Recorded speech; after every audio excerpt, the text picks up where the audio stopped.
Welcome to chemistry by নজ। তো আজকে আমরা ফিজিক্যাল কেমিস্ট্রি 3 যে 3 নম্বর চ্যাপ্টার প্রভাবক এবং প্রভাবনের সেকেন্ড টপিকস নিয়ে আলোচনা করব। তো আমরা এর আগের টপিক্সে দেখেছিলাম যে প্রভাবক এবং প্রভাবন থেকে এলএই রিডেল কৌশল পর্যন্ত, মানে তোমাদের ন্যাশনাল ইউনিভার্সিটির সিলেবাসে এই চ্যাপ্টারে এই টপিকসগুলোকে রেখেছে, ঠিক আছে। ন্যাশনাল ইউনিভার্সিটির সিলেবাসে আমাদের এই চ্যাপ্টার থেকে এই টপিকসগুলো পড়তে বলা হয়েছে। তো আমরা গত পর্বে এলএই রিডেল কৌশল সম্পর্কে মানে এই পর্যন্ত দেখেছিলাম। তো আজ আমরা এনজাইম প্রভাবন, মাইকেলিস মেন্টেন সমীকরণ, প্রভাবক সহায়ক, প্রভাবক বেশ, তো এই চারটা টপিক্সের উপরে যে ধরনের প্রশ্নগুলো হয় সেগুলো দেখার চেষ্টা করব। তো চলো আমরা শুরুতেই দেখে আসি এনজাইম প্রভাবন রিলেটেড কী ধরনের কোশ্চেন তোমাদের এক্সামে আসে। এর ভিতরে কিন্তু আমরা আবার গতদিন অ্যাসিড ক্ষার প্রভাবনটা আলোচনা করিনি। তো আমরা আমাদের এই পর্বে অ্যাসিড ক্ষার প্রভাবনটাকে এনজাইম প্রভাবনের সাথে রিলেটেড করে আমরা টপিক সাজানোর চেষ্টা করব, ঠিক আছে।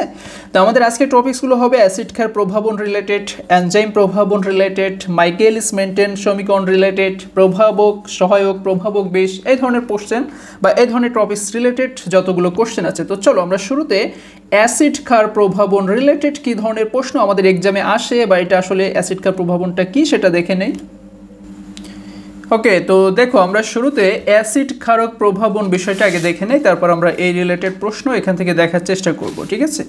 তো অ্যাসিড ক্ষারক প্রভাবন আসলে বিষয়টা কি, তাই না?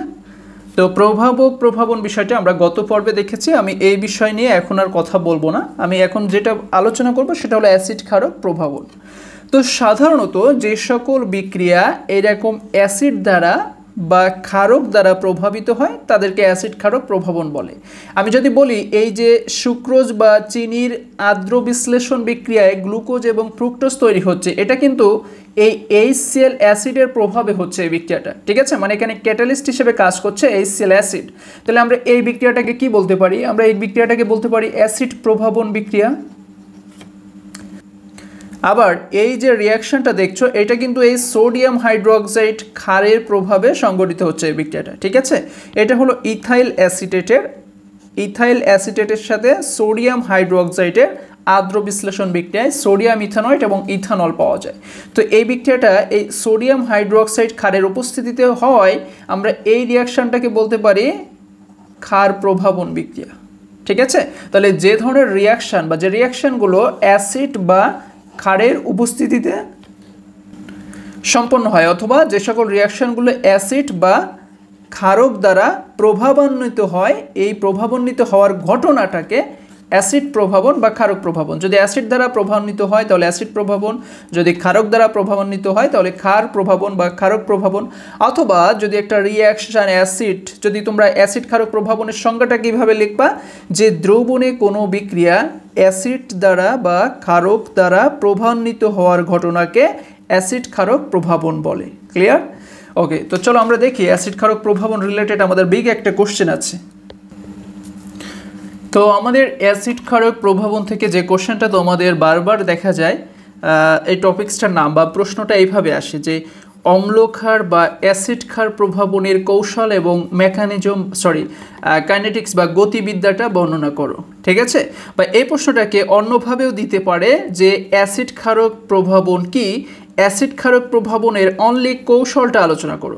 তো কৌশল বললে কিন্তু তোমরা গতিবিদ্যা আলোচনা করবে না, ঠিক আছে। যখন গতিবিদ্যা চাইবে তখন কৌশল গতিবিদ্যা দুইটাই এক্সপ্লেন করবে, বাট শুধু যদি কৌশল চাই তোমরা এই গতিবিদ্যাটা লিখবা না। আমি শেখাই দেবো যে তোমরা কৌশল বললে কি পর্যন্ত লিখবা। ওকে, তো এই প্রশ্নটা, এই কৌশলটা আবার দুই ধরনের হয়। একটা হচ্ছে অ্যাসিড ক্ষারক প্রভাবনের প্রোটোট্রপিক কৌশল, আরেকটা হলো অ্যাসিড ক্ষারক প্রভাবনের প্রোটোলাইটিক কৌশল, ঠিক আছে। তো অ্যাসিড ক্ষারক প্রভাবনের কৌশল দুই ধরনের হয়, একটা হলো প্রোটোট্রপিক কৌশল, আরেকটা হলো প্রোটোলাইটিক কৌশল। তোমাদের যদি এক্সামে বলে প্রোটোট্রপিক কৌশল আলোচনা করো, এটাই করবা। প্রোটোলাইটিক বলে প্রোটোলাইটিকটাই পড়বা, ঠিক আছে। সাধারণত তোমাদের প্রোটোলাইটিকটা আসে না, এই প্রোটোট্রপিক কৌশলটাই আসে। ক্লিয়ার? এই প্রোটোট্রপিক কৌশলটা আসে। আচ্ছা, তো এখন এই প্রশ্নটা তাহলে কিভাবে আসলো এটা তো আমরা দেখার চেষ্টা করলাম। প্রথমত আসতে পারে যে অম্লক্ষার প্রভাবনের কৌশল বা গতিবিদ্যা, অথবা অ্যাসিড ক্ষার প্রভাবনের কৌশল বা গতিবিদ্যা, বা দুইটাই আলোচনা করতে পারে, কৌশল ও গতিবিদ্যা দুইটাই লিখতে বলতে পারে, ঠিক আছে।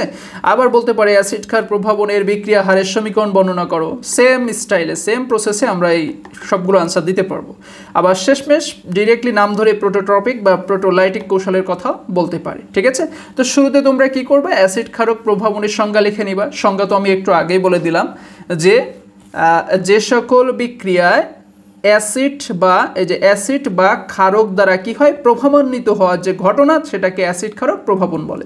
কোনো বিক্রিয়া অ্যাসিড দ্বারা বা ক্ষার দ্বারা এই যে প্রভাবান্বিত হওয়ার ঘটনা এটাকে অ্যাসিড ক্ষারক প্রভাবন বলে। একটা এক্সাম্পল দিয়ে দিলে, না দিলেও কোনো সমস্যা নাই। ওকে, তো এইবার আমাদের যেটা করতে হবে, আমাদের প্রোটোলাইটিক আর প্রোটোট্রপিক কৌশল দুইটা আগে শিখতে হবে। যে দুইটা আসলে কি, হ্যাঁ, এরা কি ভিন্ন জিনিস বা একই জিনিস? খেয়াল করো, আমি সবগুলো এক্সপ্লেন করে দিচ্ছি। প্রোটোলাইটিক কৌশলটা কি দেখো, মনে করো এই যে এস হলো একটা ক্ষার, ঠিক আছে? মনে করো এস আমি বিক্রিয়ক ধরলাম, আমি ওইগুলো বলবো না। এস হচ্ছে একটা সাবস্ট্রেট বা বিক্রিয়ক, আর এই যে এইসে দেখছো এ হচ্ছে একটা অ্যাসিড। ক্লিয়ার? তাহলে এস হচ্ছে সাবস্ট্রেট বা বিক্রিয়ক, আর এইসে হলো একটা অ্যাসিডীয় প্রভাবক। হাত ধ্রুবক K1 K ইনভার্স 1। এটাকে আমরা কেন উভমুখী দিয়েছি? কারণ এই রিয়াকশনটা উভমুখীভাবে সংঘটিত হচ্ছে। প্রথম যে বিক্রিয়াটা সংঘটিত হচ্ছে সম্মুখগামী, তার হাত ধ্রুবক K1, পশ্চাৎগামীটার হাত ধ্রুবক K-1। ঠিক আছে? আচ্ছা, এই দুইটা রিয়াকশনে আমরা পাচ্ছি একটা মধ্যবর্তী যৌগ আর একটা বাই প্রোডাক্ট। মধ্যবর্তী যৌগটা SH+ তৈরি হচ্ছে। এটা কিভাবে হচ্ছে? প্রথম ধাপে অ্যাসিড ক্ষারক বিক্রিয়ার প্রথম ধাপে, প্রভাবিত বিক্রিয়ার প্রথম ধাপে যেটা হয়, এই প্রভাবক থেকে একটা প্রোটন H+ এই বিক্রিয়কে স্থানান্তরিত হয়ে একটা মধ্যবর্তী যৌগ তৈরি হয়। দেখছো, এই প্রভাবক থেকে হাইড্রোজেন প্লাস এই বিক্রিয়ক S এর সাথে যুক্ত হয়ে একটা মধ্যবর্তী যৌগ তৈরি করে। এটা হচ্ছে অস্থায়ী, মানে অল্প সময়ের জন্য এটা অবস্থান করে, পরবর্তীতে উৎপাদে পরিণত হয়ে যায়। আচ্ছা, দ্বিতীয় ধাপে বা শেষ ধাপে কি হয়, এই যে তোমার এই যে এখানে যে যুক্ত প্রোটনটি, ক্লিয়ার, এই সাবস্ট্রেটে যুক্ত প্রোটনটি, মানে এইটাকে এখন সাবস্ট্রেট কেন বলছে? কারণ আমরা কি করছি, আমরা এই 1 নাম্বার স্টেপে কিন্তু এই ধাপ থেকে এইটা পেয়েছি, ফলে এইগুলো উৎপাদ হিসেবে কাজ করছিল। কিন্তু 2 নাম্বার স্টেপে আমরা কিন্তু এবার এই ধাপ থেকে মূল প্রোডাক্টগুলো পাবো। তাহলে এইগুলো এখন কি করবে? সাবস্ট্রেট হিসেবে কাজ করবে, তাই না? তো এই জন্য বলছে যে 2 নাম্বার স্টেপে সাবস্ট্রেটে যুক্ত এই যে প্রোটন H+, এইটা কি হয়, দ্রাবকে স্থানান্তরিত হলে একটা উৎপাদ তৈরি হবে। তো এই যে তোমার বিক্রিয়কের প্রোটন H+ দ্রাবকে স্থানান্তরিত হলে তাকে বলা হবে প্রোটোলাইটিক কৌশল, আর এই যে বিক্রিয়কে যুক্ত H+ একটা দ্রবে স্থানান্তর হলে তাকে বলা হবে প্রোটোট্রপিক কৌশল। পার্থক্যটা বুঝতে পারছো? ওকে, দেখো, বিক্রিয়কে যুক্ত এই প্রোটন H+ যদি এই পানি তো একটা দ্রাবক, তাই না? তো এরকম দ্রাবকে যদি স্থানান্তরিত হয় তাহলে কি হবে? H+ আর H2 মিলে H3O+ তৈরি হবে, আর সাথে একটা প্রোডাক্ট পাওয়া যাবে। আবার দ্রবে যখন স্থানান্তরিত হবে তখন H+ এই দ্রব B এর সাথে যুক্ত হয়ে BH+ তৈরি করবে, আর এই যে Hটা তখন আলাদা থাকবে, তাই না? যদি এখানে প্রোডাক্ট হিসেবে কাজ করবে। তাহলে আমরা বুঝতে পারছি যে বিক্রিয়ক থেকে একটা প্রোটন দ্রাবকে স্থানান্তরিত হলে তাকে বলা হবে প্রোটোলাইটিক কৌশল, আর বিক্রিয়ক থেকে একটা প্রোটন দ্রবের ভিতরে স্থানান্তরিত হলে তাকে বলা হবে প্রোটোট্রপিক কৌশল। তাহলে প্রোটোলাইটিক আর প্রোটোট্রপিক কৌশলটা আশা করি তোমরা বুঝতে পেরেছো। এখন আমরা দেখব যে অ্যাসিড ক্ষারক প্রভাবনের কৌশল, ঠিক আছে? আমাদের প্রশ্ন যেটা বলছিল যে কৌশল আর গতিবিদ্যা, হ্যাঁ, তো কৌশলটা আমরা প্রোটোট্রপিক দিয়েও এক্সপ্লেন করতে পারি, প্রোটোলাইটিক দিয়েও এক্সপ্লেন করতে পারি। তো তোমরা একটু দুইটা স্টেপই শিখে রাখবা, হ্যাঁ? ওকে, তাহলে অ্যাসিড ক্ষারক প্রভাবনের কৌশলটা আমরা দেখি এখানে কি বলতে চাচ্ছে। এই যে আমরা দেখছিলাম যে তোমার বিক্রিয়ক থাকবে সাবস্ট্রেট, ফার্স্ট স্টেপে বিক্রিয়ক এবং অ্যাসিডীয় প্রভাবকের সাথে বিক্রিয়ায় একটা মধ্যবর্তী যৌগ তৈরি হবে যেটা অস্থায়ী, তাই না? তো এইখানে কি হয়, এই অ্যাসিড প্রভাবক থেকে এই প্রোটন H+ বিক্রিয়কের সাথে যুক্ত হয়ে মধ্যবর্তী যৌগ তৈরি করে, সাথে একটা বাই প্রোডাক্ট পাওয়া যায় যেটা মনে করো ক্ষার হিসেবে কাজ করবে। ওকে, এইবার সেকেন্ড স্টেপে কি হবে, এই মধ্যবর্তী যৌগ এইখান থেকে কি হবে, একটা প্রোটন H+ যদি দ্রাবকে স্থানান্তরিত হয় তাহলে তো তোমার যে উৎপাদ পাওয়া যাবে এই ধরনের কৌশলকে প্রোটোলাইটিক বলবে, তাই না? কিন্তু যদি এখানে দ্রাবক না হয়ে একটা দ্রব থাকতো, এই বিটা নিতাম, তাহলে তাকে কি বলতাম? প্রোটোলাইটিক বলতে পারতাম না, তখন তাকে বলতাম প্রোটোট্রপিক। তাহলে বিক্রিয়ক থেকে প্রোটন দ্রাবকে স্থানান্তরিত হলে প্রোটোলাইটিক, বাট দ্রাবকে না হয়ে যদি দ্রবের ভিতরে হয় তাকে প্রোটোট্রপিক কৌশল বলবে। এটাই সিম্পল। আমরা এখানে প্রোটোলাইটিক কৌশলটা আলোচনা করছি। তোমরা যদি প্রোটোলাইটিক না আসে, প্রোটোট্রপিক আসে, জাস্ট এই দ্রাবকের H2 এর জায়গায় তুমি ডাইরেক্টলি B দিয়ে দিবা, H2 এর জায়গায় কি নিবা? বিটা নিবা, আর P এর জায়গায় Sটা দিবা, H3O প্লাসের জায়গায় BH প্লাসটা দিবা, মানে এই ধাপটা তুমি এই ধাপে ট্রান্সফার করে দিলেই তোমার প্রোটোট্রপিক হয়ে যাবে। এবার দুই এক কথা তো তোমরা রিয়াকশন দেখে লিখতে পারবে না? এই দুইটা রিয়াকশন দেখেই কিন্তু এই কৌশলের বাংলা লেখাগুলো লেখা যায়। কিভাবে দেখো আমি বলে দিচ্ছি। অ্যাসিড ক্ষারক বিক্রিয়ার প্রথম ধাপে কি হয়, প্রভাবক থেকে একটা প্রোটন এই বিক্রিয়কে স্থানান্তরিত হয়ে একটা অস্থায়ী মধ্যবর্তী যৌগ তৈরি করে। দ্বিতীয় ধাপে ওই মধ্যবর্তী যৌগ থেকে কি হয়, একটা প্রোটন কোথায় স্থানান্তরিত হয়, দ্রাবকের সাথে স্থানান্তরিত হয়ে উৎপাদ তৈরি করে। তাহলে এটা কিন্তু প্রোটোলাইটিক কৌশল আমি আলোচনা করলাম, ঠিক আছে। কিন্তু তুমি যদি এই যে তোমার প্রোটন কি হয় স্থানান্তরিত হয়ে দ্রাবকের সাথে যুক্ত জায়গায় যদি দ্রবের সাথে লেখো, তাহলে তোমার প্রোটোলাইটিকের জায়গায় প্রোটোট্রপিক কৌশল হয়ে যাবে। এই যে সিম্পল ব্যাখ্যা, এ নিয়ে আহামরি টেনশনের কারণ নেই। তাহলে এটা কিন্তু জাস্ট মেকানিজম বা কৌশল, যদি কৌশল আসে তাহলে তোমরা এই পর্যন্তই লিখতে পারো, এর বাইরে আর আগানোর দরকার নেই। কিন্তু যদি তোমাদের বলে গতিবিদ্যা আলোচনা করো, তখন কিন্তু তোমাদের এই কৌশল তো লিখতে হবে, কারণ কৌশল না জানলে আমরা গতিবিদ্যা আলোচনা করব কিভাবে। কৌশল লিখতে হবে, প্লাস এইবার তোমাদের দেখতে হবে গতিবিদ্যার দিকে। ক্লিয়ার? তো এটাকে অনেক বইয়ে অ্যাসিড প্রভাবন হিসেবে লেখা আছে বা ক্ষার প্রভাবনকে আলাদা লেখা আছে, চেঞ্জার কোনো কারণ নেই। তোমরা অ্যাসিড ক্ষারক প্রভাবন হিসেবেই এই রিয়াকশনটা দিতে পারো বা এর কৌশল এর গতিবিদ্যাটা আলোচনা করে দিতে পারো, কোনো সমস্যা নেই, ঠিক আছে। ওকে, তো এইবার আমরা দেখি গতিবিদ্যাটা কেমন। ওকে, তাহলে আমরা এখন নির্ণয় করব যে কিভাবে অ্যাসিড প্রভাবন বিক্রিয়ার গতিবিদ্যা বের করতে হয়। দেখো, গতিবিদ্যা বের করার একটা সিস্টেম হলো, যে মধ্যবর্তী যৌগ থাকবে আমরা জানি সে সবসময় বিয়োজিত হয়ে প্রোডাক্ট তৈরি করে। সুতরাং এই মধ্যবর্তী যৌগ থেকে যে প্রোডাক্ট তৈরি হয় এই ধাপটাকেই আমরা বলবো বিক্রিয়ার হার নির্ধারণকারী ধাপ। আর এখান থেকেই আমরা মূলত বিক্রিয়ার হারটা নির্ণয় করব। তো আমরা যে অ্যাসিড প্রভাবন কৌশলটা নিয়ে ব্যাখ্যা করছি, সেখানে আসলে বিক্রিয়ার হার নির্ধারণকারী ধাপ কোনটা হয় একটু খেয়াল করে নাও। এখানে একটা বিষয় আমি মিস্টেক করে গেছি, সেটা হলো বিক্রিয়ক এবং প্রভাবকের সাথে বিক্রিয়া হয়ে যখন মধ্যবর্তী যৌগ তৈরি হয় তখন বিক্রিয়াটি উভমুখী থাকে, ঠিক আছে। এবং এর পরবর্তী ধাপে গিয়ে যখন প্রোডাক্ট তৈরি হয় তখন বিক্রিয়াটি একমুখী হয়ে যায়। তো উভমুখী ধাপের প্রথম ধাপটাকে আমরা ধরে নিলাম সাম্যধ্রুবক K1 এবং দ্বিতীয় ধাপের সাম্যধ্রুবককে K-1 ধরলাম, কারণ এটা হচ্ছে একটা একমুখী বিক্রিয়া, রিভার্সিবল বিক্রিয়া, অর্থাৎ একদিকে যাচ্ছে আর এটা হচ্ছে তার বিপরীত দিকে যাচ্ছে, এজন্য আমরা একে K-1 দিয়ে প্রকাশ করেছি। এবং 3 নম্বর ধাপটাকে আমরা K2, 3 নম্বর ধাপের হাত ধ্রুবককে প্রকাশ করলাম K2 দিয়ে। তো এখানে একটু খেয়াল করলে বুঝবা এই ধাপটাতে বিক্রিয়াটা খুব দ্রুত গতিতে সম্পন্ন হয়, কিন্তু এর যে লাস্ট ধাপ এখানে বিক্রিয়াটা একটু স্লো হয়ে যায়, আর এই স্লো ধাপটাকেই বলা হয় বিক্রিয়ার হার নির্ধারণকারী ধাপ। আবার অন্যভাবে বলতে পারো যে এখানে মধ্যবর্তী যৌগ SH+ বিয়োজিত হয়ে প্রোডাক্ট তৈরি হয়। তো যে ধাপে মধ্যবর্তী যৌগ থেকে প্রোডাক্ট তৈরি হয় সেই ধাপটাকেই আমরা বলতে পারি বিক্রিয়ার হার নির্ধারণকারী ধাপ। অর্থাৎ আমরা যতগুলো গতিবিদ্যা বা মেকানিজম নিয়ে আলোচনা করব, সবগুলো সমীকরণ আমরা সাধারণত এই মধ্যবর্তী ধাপ দিয়ে ব্যাখ্যা করতে হয়। তো আমাদের এই প্রভাবন কৌশলগুলোর গতিবিদ্যা ব্যাখ্যা করার শুরুতে যে কাজটা করতে হয়, একটা স্টেডি স্টেট অ্যাপ্রক্সিমেশন রুল প্রয়োগ করতে হয়। তো সেই রুলটা আমরা যখন প্রয়োগ করব সেটা কিন্তু অবশ্যই মধ্যবর্তী যৌগের ক্ষেত্রে ক্যালকুলেট করে নির্ণয় করতে হবে। তো এখানে জাস্ট তোমরা জেনে রাখবা যে কোনটা আসলে হার নির্ধারণকারী ধাপ। যেহেতু এই বিক্রিয়াটা হচ্ছে এখানে হার নির্ধারণকারী ধাপ হিসেবে কাজ করছে, তাহলে আমরা লিখতে পারি বিক্রিয়ার হার ইজ ডিরেক্টলি প্রপোর্শনাল টু কি, বিক্রিয়কের ঘনমাত্রার সমানুপাতিক, ঠিক আছে। এখানে বিক্রিয়ক হিসেবে কাজ করছে কে, SH+। H2O-কে আমরা বিক্রিয়ক হিসেবে নিতে পারছি না, এই কারণে এটা একই দিক থেকে এটা একটা দ্রাবক হিসেবে কাজ করে, আবার পানির ঘনমাত্রা অল টাইম স্থির থাকে। এজন্য আমরা যখন বিক্রিয়ার হার নির্ণয় করব তখন শুধুমাত্র ঘনমাত্রা নিব কার, SH+ এর, H2 এর ঘনমাত্রাটা আমরা নিতে পারবো না। তাহলে তোমরা লিখবা যে বিক্রিয়ার হার is directly proportional to SH+ এর ঘনমাত্রা। তো ঘনমাত্রা চিহ্নকে আমরা জানি থার্ড ব্র্যাকেট দিয়ে প্রকাশ করে, এবং হার ধ্রুবক আমরা এখানে লিখবো কি, K2।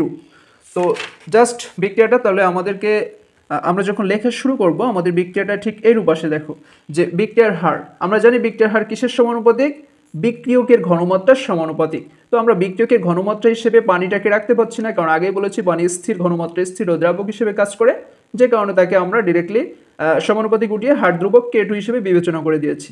এবং এখানে বিক্রিয়ার হারকে আমি যে দুইটা রাশি দিয়ে প্রকাশ করেছি, তোমরা এই দুইটা রাশি দিয়ে প্রকাশ নাও করতে পারো, কোনো সমস্যা নেই, তোমরা শুধু ডিরেক্টলি লিখে দিতে পারো বিক্রিয়ার হার ইকুয়াল টু K2 SH+ এর ঘনমাত্রা। এখানে বিক্রিয়ার হার বলতে আমরা সাধারণত বুঝি কি, বিক্রিয়কের ঘনমাত্রা হ্রাস বা উৎপাদের ঘনমাত্রা বৃদ্ধি, ঠিক আছে। অর্থাৎ বিক্রিয়কের ঘনমাত্রা হ্রাসের হার বা উৎপাদের ঘনমাত্রা বৃদ্ধির হারকেই কিন্তু বিক্রিয়ার হার বলা হয়। তাহলে এই 1 নম্বর সমীকরণটা হলো একটা বিক্রিয়ার হার নির্ণয়কারী সমীকরণ। এখন আমাদের মূল টার্গেট হলো আমরা এই K2SH+ অর্থাৎ এখান থেকে যে SH+ এর একটা ঘনমাত্রা এসেছে এই মানটা বের করে আমরা 1 নম্বর সমীকরণে যদি সেট আপ করে দেই তাহলেই আমাদের বিক্রিয়ার হার নির্ণয়ের সমীকরণ বা গতিবিদ্যা ক্যালকুলেট করা কমপ্লিট। তো এই মানটা আমরা কিভাবে নির্ণয় করব? দেখো শুরুতেই আমরা পড়েছি যে SH+ হচ্ছে কি মধ্যবর্তী অবস্থা। তো যখন কোনো মধ্যবর্তী অবস্থা বা সক্রিয় জটিল এদের ঘনমাত্রা নির্ণয় করতে হয় তখন সাধারণত স্টেডি স্টেট অ্যাপ্রক্সিমেশন রুলটা এখানে প্রয়োগ করতে হয়। তো স্টেডি স্টেট অ্যাপ্রক্সিমেশনের রুলে স্পষ্টভাবে লেখা আছে যে মধ্যবর্তী আয়নের সাম্য অবস্থায় কোনো মধ্যবর্তী অস্থায়ী অবস্থার গঠন হার বা উৎপন্ন হবার হার কি হয়? শূন্য হয়। এটা কিন্তু স্টেডি স্টেট অ্যাপ্রক্সিমেশনের রুল। তো যেহেতু এর গঠন হার বলছে তো আমরা সেটাকে ডিডিটি অফ SH+ এর ঘনমাত্রা দিয়ে প্রকাশ করলাম। তো ইকুয়াল টু গঠন হারটা কি হবে? শূন্য। এখন দেখো এটা সাধারণত কিভাবে বের করতে হয়, অলরেডি তোমাদের পূর্বে যে ভিডিওগুলো দেওয়া হয়েছিল সেখানে বলা হয়েছিল কিভাবে তোমরা স্টেডি স্টেট অ্যাপ্রক্সিমেশনের সমীকরণটা নির্ণয় করবে। তো সমীকরণটা নির্ণয় করার জন্য আমরা সাধারণত অস্থায়ী মধ্যবর্তী অবস্থায় যেটা থাকবে যে প্রোডাক্ট অর্থাৎ এখানে বিক্রিয়ক হিসেবে বা অস্থায়ী মধ্যবর্তী অবস্থা হিসেবে কাজ করছে SH+ এর ঘনমাত্রা, তো এইটাকে দিয়েই আমরা স্টেডি স্টেট অ্যাপ্রক্সিমেশনের এই সমীকরণটা নির্ণয় করেছি। তো খেয়াল করলে দেখবা প্রথম ধাপে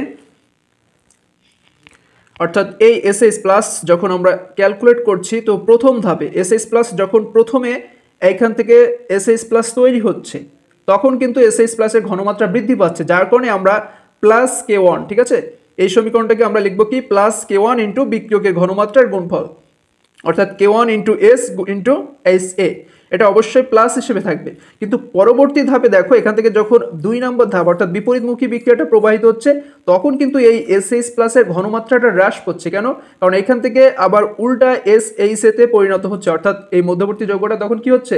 বিক্রিয়ক হিসেবে কাজ করছে এবং এর ঘনমাত্রাটা কমে যাচ্ছে। সেই কারণে দ্বিতীয়বার লেখার সময় তোমরা লিখবা কি -K-1 গুণ বিক্রিয়কের ঘনমাত্রা গুণফল, অর্থাৎ দ্বিতীয় ধাপে কিন্তু SH+ বিক্রিয়ক হিসেবে কাজ করছে। তাহলে -K-1 গুণ SH+ থার্ড ব্র্যাকেট।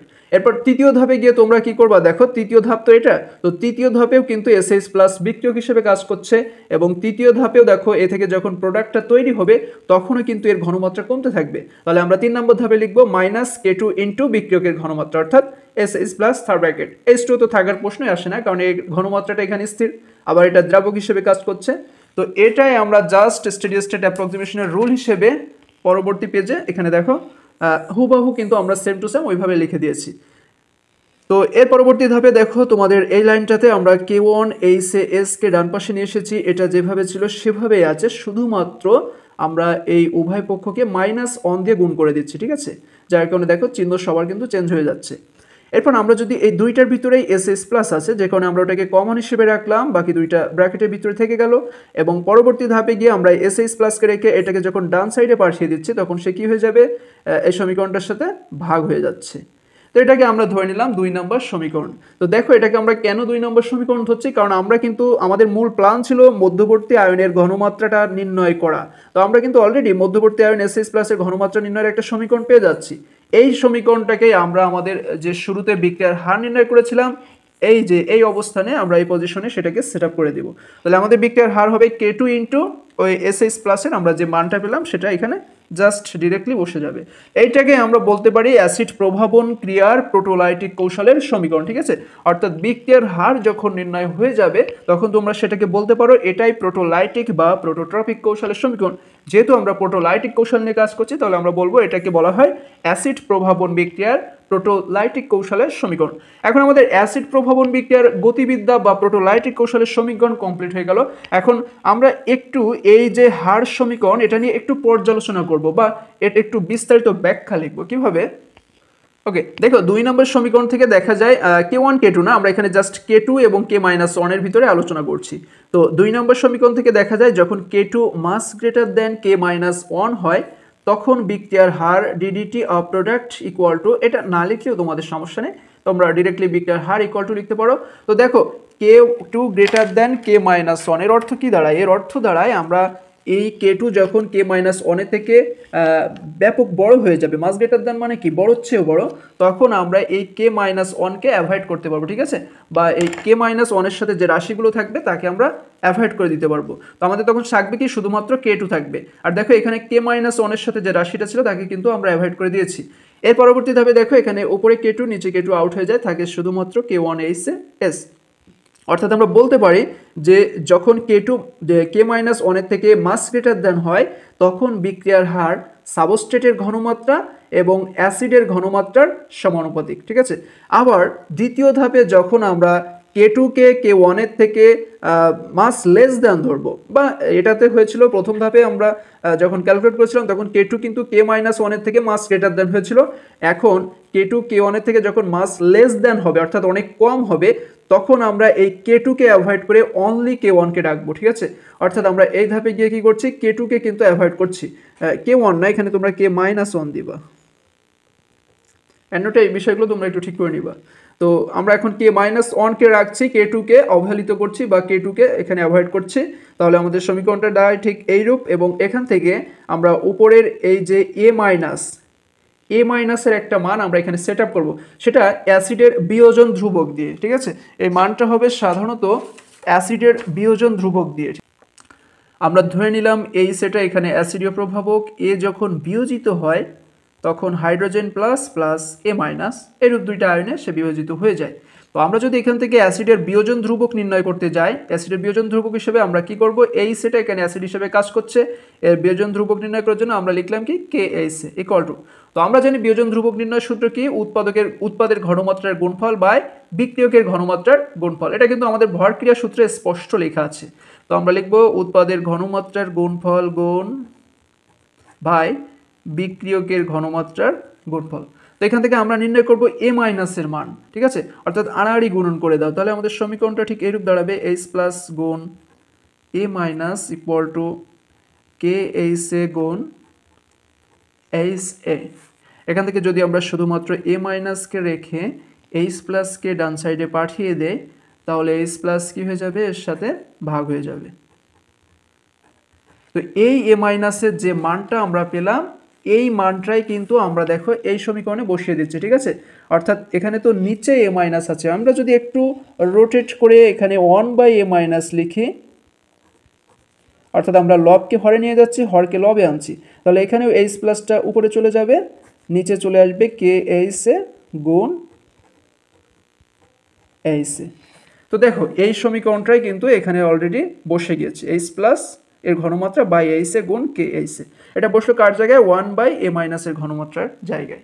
তাহলে আমাদের HA যদি উপরে নিচে কেটে যায় তখন সমীকরণটা দাঁড়ায় K1 K2 K-1। এখানে তিনটাই কিন্তু কনস্ট্যান্ট হিসেবে কাজ করছে, যাদেরকে আমরা একত্রে K লিখে দিতে পারি, ঠিক আছে, অর্থাৎ ধ্রুবক K, বিক্রিয়ার হার ধ্রুবক আর কি। তো উপরে তো থাকে শুধুমাত্র H প্লাস আর S, অর্থাৎ আমরা বলতে পারি যখন K2 মাস লেস দেন K-1 হয় তখন বিক্রিয়ার হার হাইড্রোজেন আয়ন দ্বারা প্রভাবিত হচ্ছে। সুতরাং এই কৌশলটা কি করে, একটা নির্দিষ্ট প্রভাবনের ধারণা দেয়। তাহলে এই পর্যন্তই হচ্ছে আমাদের অ্যাসিড ক্ষারক প্রভাবনের যে মেকানিজমের গতিবিদ্যা। ক্লিয়ার? আমরা যে মেকানিজমটা আলোচনা করেছিলাম অ্যাসিড ক্ষারক প্রভাবনের, তার গতিবিদ্যার সমীকরণ হচ্ছে এটা, বা এটাকে বিক্রিয়ার হারের সমীকরণ বা হার ধ্রুবকের সমীকরণও বলা হয়। তাহলে এই পর্যন্ত লিখলেই এনাফ। এর পরবর্তীতে আমি ক্ষার প্রভাবন বিক্রিয়ার কৌশলটা আলোচনা করেছিলাম, তবে আমার মনে হচ্ছে এটার এক্সপ্লেন কোনো প্রয়োজন নেই আলাদা করে, ঠিক আছে। আমরা ওই রিয়াকশনটাকে অ্যাসিড ক্ষারক প্রভাবনের কৌশল গতিবিদ্যা হিসেবে তুলে ধরতে পারি। ওকে, তো আমাদের এইবারের টপিকস আমরা অ্যাসিড ক্ষারক প্রভাবন শিখে ফেললাম, এবার আমরা এনজাইম প্রভাবনে চলে যাব।